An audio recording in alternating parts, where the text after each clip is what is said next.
नमस्कार दोस्तों, आनंद परमार क्लासेस में आपका स्वागत है।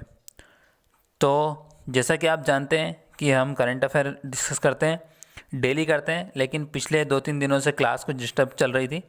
तो अब से क्लास रेगुलर होंगी और आप बिल्कुल भी फिक्र ना करें, सारे करंट अफेयर मैं आपको कवर करा दूंगा आने वाले 3-4 दिनों में, ठीक है। तो चलिए फिर शुरू करते हैं पहले आज से करंट अफेयर।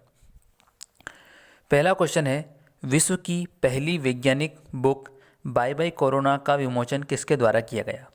विमोचन बेसिकली किया गया है आनंदीबेन पटेल के द्वारा। विमोचन किया है आनंदीबेन पटेल के द्वारा, जो एमपी की राज्यपाल हैं और जो यूपी की राज्यपाल भी हैं, ठीक है। तो ये विमोचन इनके द्वारा किया गया, लेकिन ये लिखी गई किसके द्वारा गई है? ये लिखी गई है प्रदीप श्रीवास्तव के द्वारा। प्रदीप श्रीवास्तव के द्वारा। प्रदीप श्रीवास्तव कौन है?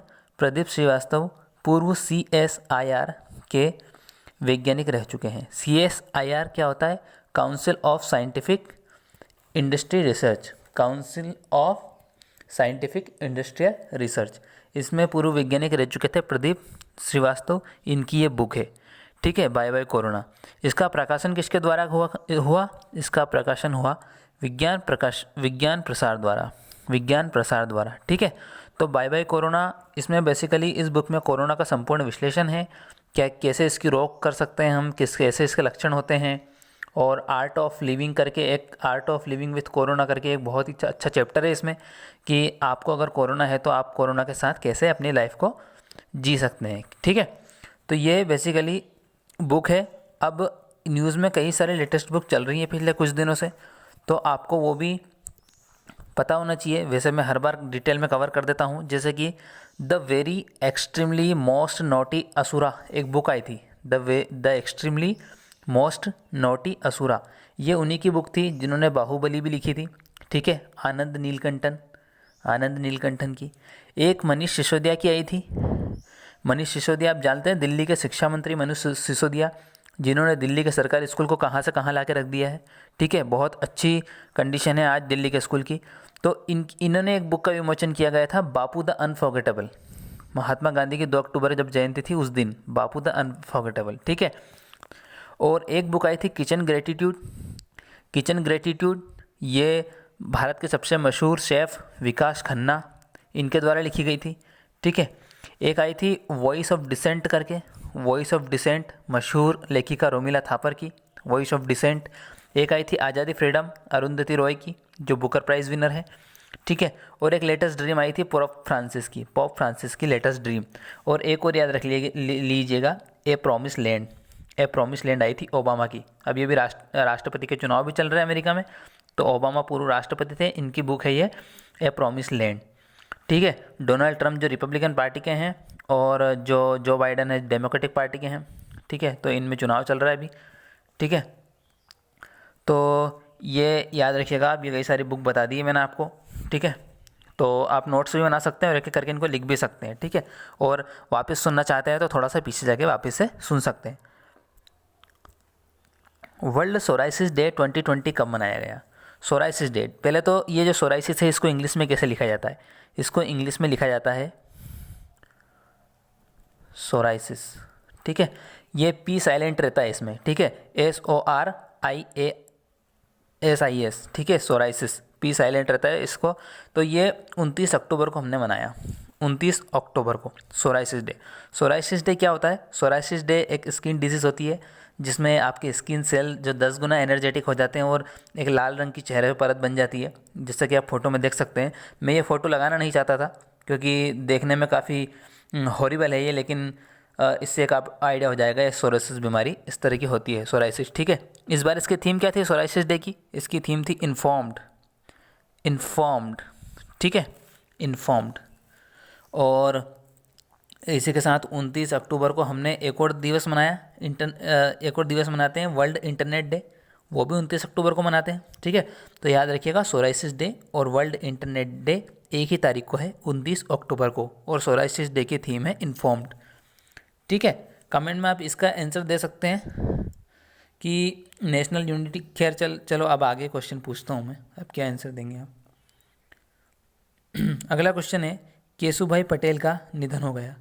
ये किस राज्य के पूर्व सीएम थे? सॉरी, केशुभाई पटेल। केशुभाई पटेल पूर्व गुजरात के सीएम थे। गुजरात के सीएम थे, ठीक है। तो पूर्व गुजरात के सीएम थे केशुभाई पटेल। वर्तमान गुजरात के सीएम कौन है? वर्तमान गुजरात के सीएम है विजय रूपानी। विजय रूपानी, ठीक है। गुजरात से रिलेटेड आपको इन्फॉर्मेशन दूँ तो मैं अहमदाबाद में सबसे बड़ा क्रिकेट स्टेडियम बन रहा है, दुनिया का सबसे बड़ा क्रिकेट स्टेडियम। अभी अभी कार्डियल हॉस्पिटल का उद्घाटन भी किया है नरेंद्र मोदी ने, ठीक है। और अभी अभी देश की सबसे लंबी मंदिर रोपवे का उद्घाटन भी किया है गिर की पहाड़ियों पर, ठीक है, नरेंद्र मोदी ने। और सी प्लेन सर्विस भी गुजरात में स्टार्ट हुई है। और बात करें तो अभी अभी सबसे पहली स्टैचू ऑफ यूनिटी भी गुजरात में है। ये भी सबसे हाईएस्ट मूर्ति है, हाईएस्ट स्टैचू है वर्ल्ड का, ठीक है। 182 मीटर्स की हाइट है। इस पर आगे बात करेंगे हम। एक क्वेश्चन डाला है मैंने नेशनल यूनिटी डे का। राष्ट्रीय एकता दिवस किस तिथि को मनाया गया? राष्ट्रीय एकता दिवस, ये नेशनल यूनिटी डे, ये मनाया गया सरदार वल्लभ भाई पटेल की जयंती के उपलक्ष्य में 31 अक्टूबर को। 31 अक्टूबर को राष्ट्रीय यूनिटी डे हम मनाते हैं, ठीक है। राष्ट्रीय एकता दिवस के मौके पर प्रधानमंत्री नरेंद्र मोदी ने स्टैचू ऑफ यूनिटी के पास एक स्पीच दी, देश को संबोधित किया, ठीक है। तो इसके बारे में कई सारी एक्स्ट्रा इन्फॉर्मेशन है नेशनल यूनिटी डे से रिलेटेड जो मैं आपको एक एक करके देता हूँ, ठीक है। सबसे पहले तो ये सरदार वल्लभ भाई पटेल के जन्मदिन पर हम ये मनाते हैं national unity day. Sardar Vallabh भाई पटेल कौन थे? सरदार वल्लभ भाई पटेल एक महान फ्रीडम फाइटर थे और देश के एकीकरण और जो कई भारतीय रियासत थी उनको एक किया था इन्होंने। सरदार वल्लभ भाई पटेल पहले गृह मंत्री भी रह चुके भारत के। पहले गृह मंत्री सरदार वल्लभ भाई पटेल थे और पहले उप प्रधानमंत्री भी सरदार वल्लभ भाई पटेल ही थे, ठीक है। सरदार वल्लभ भाई पटेल को सरदार की उपाधि किसने दी? सरदार की उपाधि इनको दी बारदोली की महिलाओं ने, बारदोली की महिलाओं द्वारा, ठीक है। इनको सरदार की उपाधि दी गई और इनके सम्मान में स्टैचू ऑफ यूनिटी हमने बनाई है। कब इसका उद्घाटन हुआ? 31 अक्टूबर 2013 को बनाई थी। सरदार सरोवर बांध के निकट बनाई है ये, नर्मदा नदी पर सरदार सरोवर बांध है। और इससे पूछ सकते हैं आप किस ज़िले में है ये, तो गुजरात के नर्मदा ज़िले में है ये, नर्मदा नदी पर, नर्मदा ज़िले पर, ठीक है। इसको जो डिज़ाइन है वो आर्किटेक्चर इसको किसने दिया है? राम सुल्तान ने इसको डिज़ाइन किया था। 182 मीटर इसकी हाइट है, विश्व की सबसे ऊंची स्टैचू है ये। सेकंड नंबर पे कौन है? सेकंड नंबर पे चाइना की हाईएस्ट है, चीन की spring temple Buddha, spring temple जो सेकंड नंबर पे है, ठीक है। तो इतनी चीज़ आप याद रख सकते हैं। और 31 और इससे रिलेटेड मैं आपको एक चीज़ और बता दूं कि 31 अक्टूबर को जब इनकी जयंती होती है उसी दिन इंदिरा गांधी की डेथ हुई थी, यानी कि इंदिरा गांधी की पुण्यतिथि भी उसी दिन मनाते हैं 31 अक्टूबर को, ठीक है। इंदिरा गांधी का जो समाधि स्थल है इसको किस नाम से जाना जाता है? जैसे महात्मा गांधी का राजघाट है दिल्ली में, उसी प्रकार इंदिरा गांधी के समाधि स्थल को जाना जाता है शक्ति स्थल, ठीक है। तो ये कई सारी चीज़ें मैंने आपको बताई जो आप याद रख सकते हैं। अगला क्वेश्चन है, निम्न में से किसे नए मुख्य सूचना आयुक्त बनाया गया? मुख्य सूचना आयुक्त तो इंग्लिश में बोलते हैं CIC। तो किसे नया CIC बनाया गया? तो नया CIC हमारे बन गए हैं अब नए CIC हमारे बन गए हैं यशवर्धन कुमार सिन्हा, ठीक है। ये यशवर्धन कुमार सिन्हा, इन्होंने किसको रिप्लेस किया है? ये CIC बन गए, यानी कि चीफ इन्फॉर्मेशन कमिश्नर, मुख्य सूचना आयुक्त, ठीक है। तो इन्होंने रिप्लेस किया है बीमल जुल्का को। ये जो आप राइट साइड में देख रहे हैं ये है बीमल जुल्का, इनको रिप्लेस किया है। तो बीमल जुल्का क्या बन गए हैं? बीमल जुल्का बन गए हैं FIFS के चेयरमैन। FIFS क्या होता है? Federation of Indian fantasy sport. तो बीमल जुल्का हमारे CIC थे, वो हटे वहाँ से, वो FIFS के चेयरमैन बन गए और CIC हमारे नए बन गए यशवर्धन कुमार सिन्हा, CIC, ठीक है। इसको इंग्लिश में CIC याद रखना काफ़ी ज़रूरी है, इसके फुल फॉर्म भी आपसे पूछ सकते हैं, ठीक है। 12 अक्टूबर 2005 को ये बना था और इसका हेडक्वार्टर दिल्ली में है, ठीक है। अब पहले CIC आपसे पूछ सकते हैं। पहले CIC थे हमारे वजाहत हबीबुल्ला हमारे पहले CIC थे, ठीक है। तो ये याद रखिएगा। और ये जो बीमल जुल्का थे ये मध्य प्रदेश कैडर के IPS थे, ठीक है। तो चलते हैं, और कि कौन सा CIC किस नंबर के बने हैं? तो 11वें नंबर के CIC बने हैं, ठीक है। तो याद रखिएगा, यशवर्धन कुमार सिन्हा।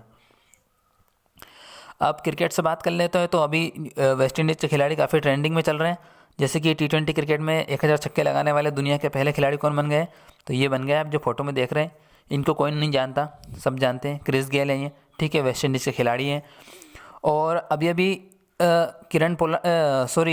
जो डेवन ब्रावो है वेस्ट इंडीज़ के खिलाड़ी, वो भी न्यूज़ में थे। वो न्यूज़ में क्यों थे?